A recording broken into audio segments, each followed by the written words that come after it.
Bunaqa gadoylikka qattiq turish kerak. Ularni nog'orasiga o'ynamaslik lozim. Tushunarli. Lekin Chenmo 30 million ishlatib yuborsa-chi, nima qilamiz? Axir bu 30 million-ku. Tamom bo'lamiz. Xavotirlanma. Agar bu pulga tegishga yuragi betlaganda edi, pulni qaytaraman deb yalinmas edi. Shunchaki bu pul orqali o'zini tog'am pulini undirmoqchi xolos.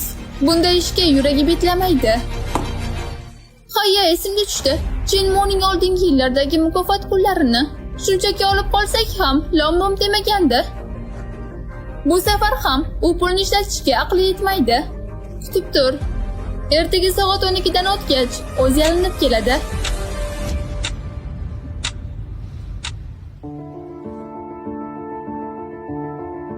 Mo, nima bo'ldi? Boshlig'ing qo'ng'iroq qilib po'pisa qildimi? Yo'q, oyi. Bitta firibgar ekan, go'shakni qo'yib qo'ydim.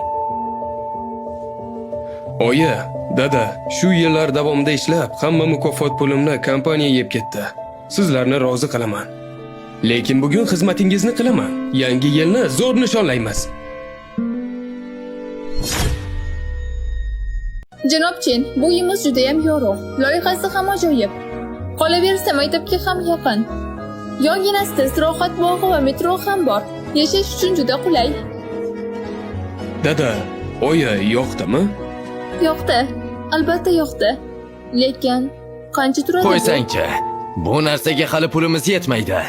Ahmoq bo'lma. Dada, oyi, yo'qsa bo'ldi, olamiz. Hamma qarindoshlarimiz yangi uyga ko'chishyapti. Biz hali ham qishloqda yashayapmiz. Ko'chib ketish vaqti keldi.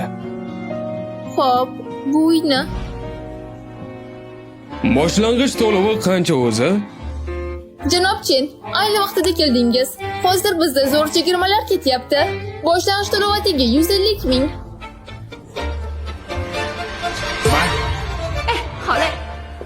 Mo, qayerdan olding shuncha pulni?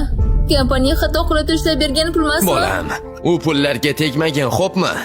Agar tegadigan bo'lsang, qamalib ketishing mumkin.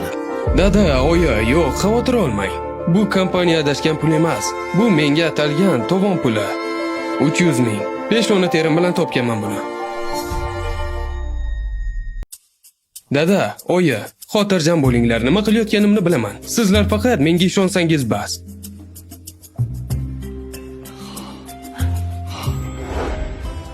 Qani 1, 2, 3. Jilmayamiz. Juda ham ajoyib. Katta rahmat. Janob Chen, xonim, tabriklayman. Yangi uyingiz muborak bo'lsin. Rahmat sizga. Chol. Xush ko'rmayapmanmi ish qilib. Nahotki endi o'z uyimiz bo'lsa. Onasi. Bu tush emas, o'g'limiz biz uchun uyni sotib olyapti. Modomiki sen menga shunday sovg'a tayyorlabsanmi? Men ham senga quruq qola olmayman.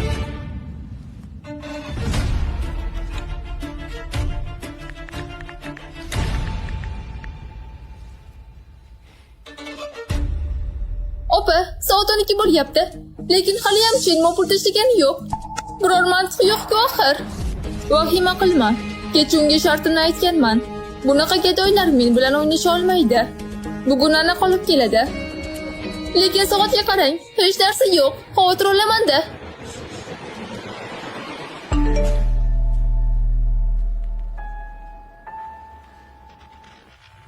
Tamom. Chenmo ana pulga uy sotib olibdi. Chenmo?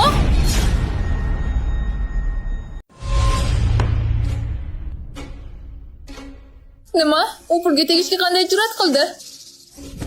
Meni qamoq qildi u. Opa, o'zingiz u pulni ishlata olmaydi degandingiz-ku. Ovozingni o'chir. Sen esda yo'q pulni ko'p o'tkazmaganingda shunaqa muammo chiqmas edi.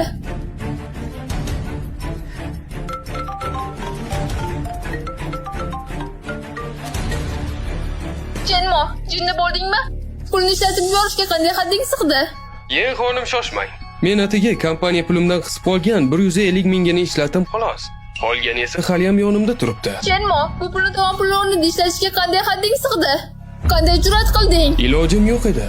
Kompaniya hali tovon pulimni bermayotgan edi. O'zimni pulimga shunday qilib bo'lsa ham olmoqchi edim-da. Seni ogohlantiraman. Pulni hoziroq qaytarib tashla. Bo'lmasa, Kechirasiz-u. Xohlasangiz militsiyaga bering. Lekin birinchi bo'lib o'zingiz qamalasiz. Bo'ldi, gap tamom. Men mashina olishga mashina ketsam. deysanmi? Chetma pulni hoziroq tashla. Xush kelibsiz. Qanday narxdagi mashina ko'rmoqchisiz? Qanday talablaringiz bor? Eng zo'ri bo'lsin, odamlar yoqasini ushlasin.